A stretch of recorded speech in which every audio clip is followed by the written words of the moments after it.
Puji Tuhan, saudara sekalian. Kita mau sama-sama baca firman Tuhan di Mazmur 30 ayat keempat. Nyanyikanlah mazmur bagi Tuhan, hai orang-orang yang dikasihinya, dan persembahkanlah syukur kepada namanya yang kudus. Mari kita berdoa. Terima kasih Tuhan Yesus atas hari ini yang indah.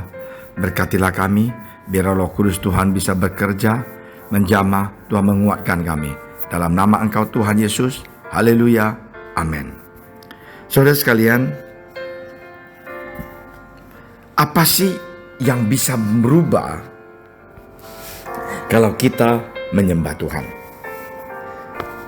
Susan duduk di luar sakit, dalam keadaan sedih dan nangis.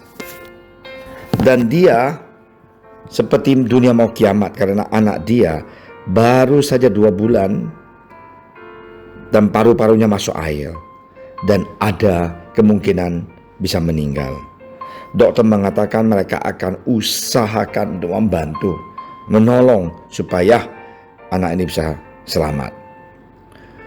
Tapi dokter mengatakan mereka tidak jamin. Karena itu Susan nangis terus. Dan tiba-tiba dia dengar ada suara mengatakan pujilah Tuhan. Dan di dalam keadaan susah, keadaan tertekan, keadaan hopeless, mau puji Tuhan itu gak gampang. Tetapi Susan lakukan itu.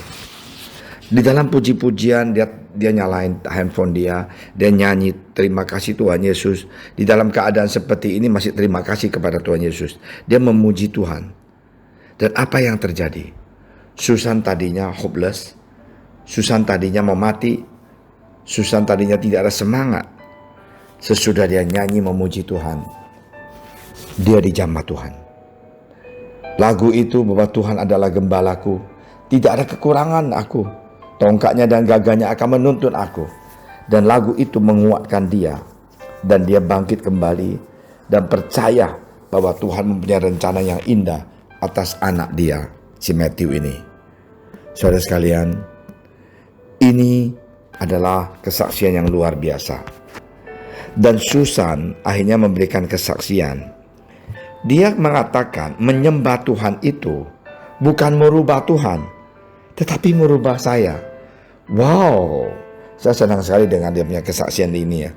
Bahwa menyembah Tuhan dan memuji Tuhan, bukan kita minta Tuhan rubah dia, tetapi kita dirubah. Saudara sekalian, waktu kita punya kehidupan banyak masalah, kita harus seperti Daud, doa dan puji Tuhan dan menyembah Tuhan.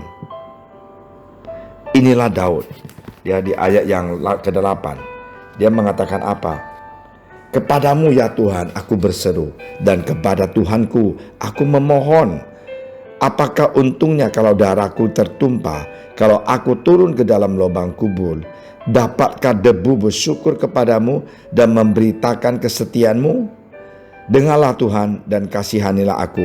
Tuhan jadilah pertolonganku. Inilah Daud. Di dalam kesusahan apapun, dia berseru, dia nyanyi buat Tuhan. Dan dia percaya Tuhan akan menolong dia.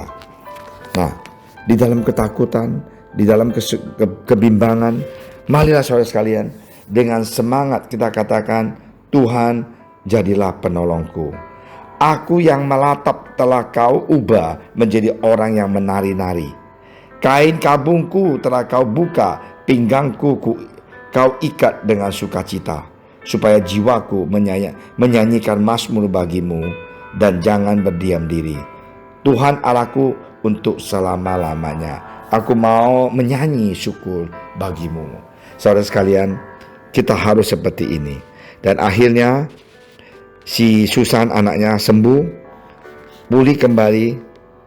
Dan ini adalah kesaksian buat kita. Di dalam kesusahan, pergumulan, masalah apapun, ingat memuji Tuhan dan menyembah Dia. Biarlah Tuhan merubah kita dari kecewa menjadi semangat, jadi sedih menjadi sukacita untuk menghadapi setiap masalah di dalam kehidupan kita. Sesudah Tuhan merubah kita, masalah kita menang. Karena kita bukan sendirian, tapi kita beserta Tuhan Yesus. Dan Tuhan menjaga kita, melindungi kita. Mari kita berdoa. Terima kasih Tuhan Yesus atas kebaikan Engkau. Berkatilah kami Tuhan. Didiklah kami Tuhan, bentuklah kami, sadarkan kami supaya kami sadar bahwa menyembah Engkau, memuji Engkau bukan keuntungan buat Engkau, tapi Tuhan merubah kami supaya kami bisa mempunyai iman, percaya pada Engkau bahwa Engkau pasti akan mendampingi kita, membantu kita, menolong kita. Terima kasih Tuhan, di dalam nama Engkau Tuhan Yesus kami berdoa, amin.